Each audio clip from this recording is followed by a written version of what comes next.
Good morning dear students. मैं Kavita, PGT commerce, Model Town school. मैं आज आपको अकाउंटेंसी का 11th अकाउंटेंसी का टॉपिक जो है आपको आज एक्सप्लेन करूँगी। अब हमारा आज का टॉपिक है ऑब्जेक्टिव्स ऑफ अकाउंटेंसी, यानी लेखांकन के उद्देश्य क्या हैं। देखिए बेटे, अकाउंटिंग का मीनिंग मैं आपको पहले ही एक्सप्लेन कर चुकी हूँ। अकाउंटिंग का मतलब होता है कि सभी रूल एंड रेगुलेशन के अकॉर्डिंग आप जब अपने बिजनेस की ट्रांजेक्शन्स का लेखा जोखा करती हैं तो उसे अकाउंटिंग कहा जाता है। लेकिन हमारे माइंड में क्वेश्चन अराइज होता है कि हम अकाउंटिंग यानी अकाउंट्स बनाते क्यों हैं, क्या ज़रूरत है, क्या उद्देश्य है जिसको पूरा करने के लिए हम जो है अकाउंटिंग का कार्य करते हैं।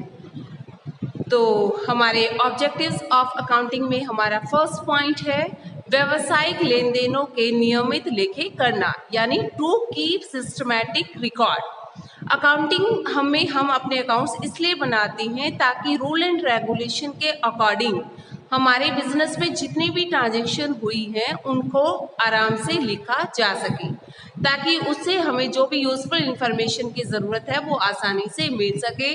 जब भी हम नियमों के अकॉर्डिंग अपने खातों में लेखा जोखा करते हैं उससे हमारे अकाउंट्स में एरर की जो पॉसिबिलिटीज़ है वो बिल्कुल कम हो जाती हैं। और सिर्फ एरर ही नहीं, जैसे हम नॉर्मली सुनने में आता है कि अकाउंट्स के अंदर जो है हमारे फ्रॉड हो गया है, इतने लाखों का गबन हो गया है। तो अगर आप रूल एंड रेगुलेशन के अकॉर्डिंग अगर आप अपने अकाउंट्स बनाते हैं और साथ साथ में आपका सीए उनको चेक करता है तो उसमें फ्रॉड की संभावना जो है ना के बराबर हो जाती है। तो व्यावसायिक लेन देनों यानी बिजनेस की ट्रांजेक्शन्स को सिस्टमैटिक तरीके से रिकॉर्ड रखने के लिए भी अकाउंटिंग की ज़रूरत पड़ती है। सेकंड है व्यवसाय के लाभ हानि की गणना करना, टू कैलकुलेट प्रॉफिट और लॉसेस। हर बिजनेसमैन बिजनेस कोई शौक के लिए नहीं करता है, इसलिए करता है ताकि वो फाइंड आउट कर सके कि उसे बिजनेस में प्रॉफिट हो रही है या फिर लॉस हो रहे हैं। ये जानने के लिए जो है वो बिजनेस के अकाउंट्स बनाता है। अब प्रॉफिट और लॉसेस का पता कैसे चलेगा, उसके लिए कोई भी बिजनेसमैन जो है अपने एक्सपेंसेस और अपनी इनकम, अपने खर्चे और अपनी आय का कंपेयर करता है, उनकी तुलना करता है। अगर खर्चे ज़्यादा हैं तो बिजनेस को लॉस हो रहा है और व्यवसायी जो है उन रीज़न जिनकी वजह से लॉस हो रहा है उन रीज़न को रिमूव करने की कोशिश करता है, या अगर बहुत कोशिश करने के बाद भी अगर लॉसेस हो रही हैं तो बिजनेस को शट डाउन करने का डिसीजन भी ले सकता है। इसी तरह से अगर हमारी इनकम ज़्यादा है एक्सपेंस से तो बिजनेसमैन को प्रॉफिट हो रहा है और वो बिजनेस को फ्यूचर में भी ऐसे ही एफर्ट्स करेगा जिसकी वजह से उसके प्रॉफिट जो है वो लगातार बढ़ते रहें। तो इस तरह से प्रॉफिट या फिर लॉसेस को फाइंड आउट करने के लिए भी अकाउंट्स बनाए जाते हैं। मैं आपको एक बार पहले भी बता चुकी हूँ, प्रॉफिट और लॉसेस फाइंड आउट करने के लिए आपका प्रॉफिट एंड लॉस अकाउंट यानी P&L अकाउंट जो है आपका बनाया जाता है।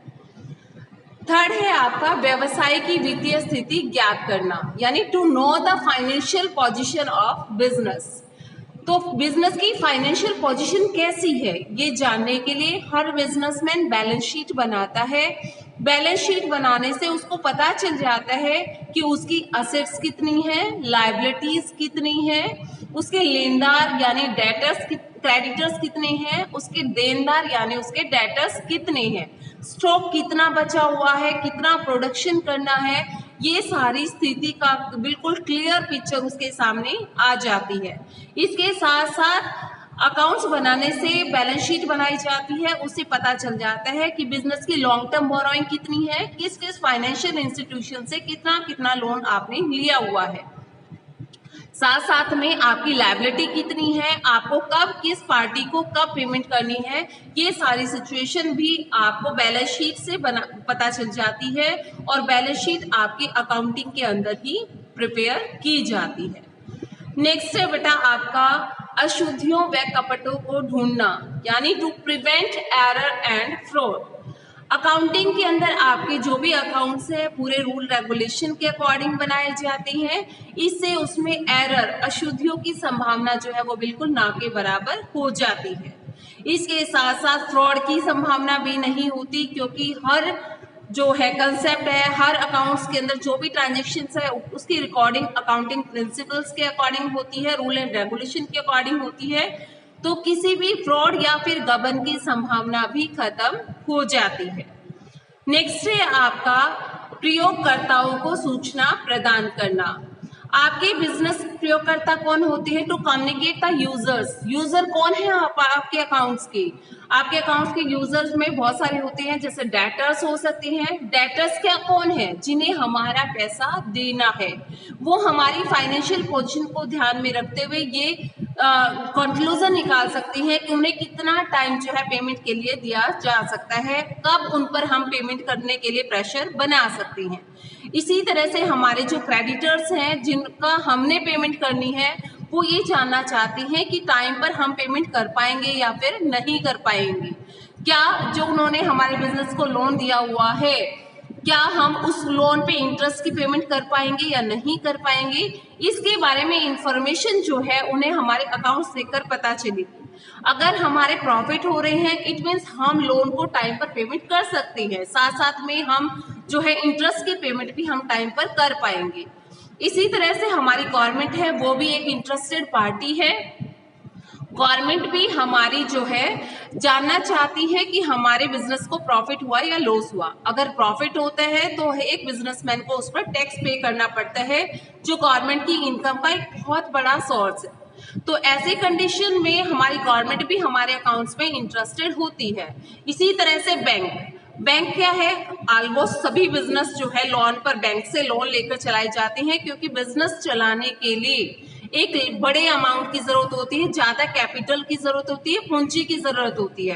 तो किसी भी बिजनेसमैन के पास इतना पैसा नहीं होता है कि वो सारा फंड जो है खुद अरेंज करे। इसके लिए बिजनेसमैन जो है बैंकों का सहारा लेते हैं, फाइनेंशियल इंस्टीट्यूशंस का सहारा लेते हैं।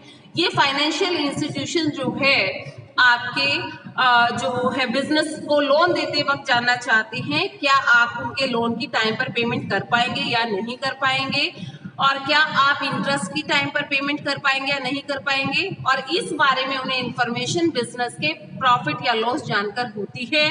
तो ये प्रॉफिट और लॉस जो है हमारे अकाउंटिंग के अंदर जो अकाउंट्स बनाए जाते हैं उनसे ही प्राप्त होती है। इस तरह से डिफरेंट जो पार्टीज हैं उनको टाइम पर सूचना चाहिए ताकि वो अपने डिसीजन ले सके, और ये सूचना जो है अकाउंटिंग ही उन्हें अवेलेबल करवाता है।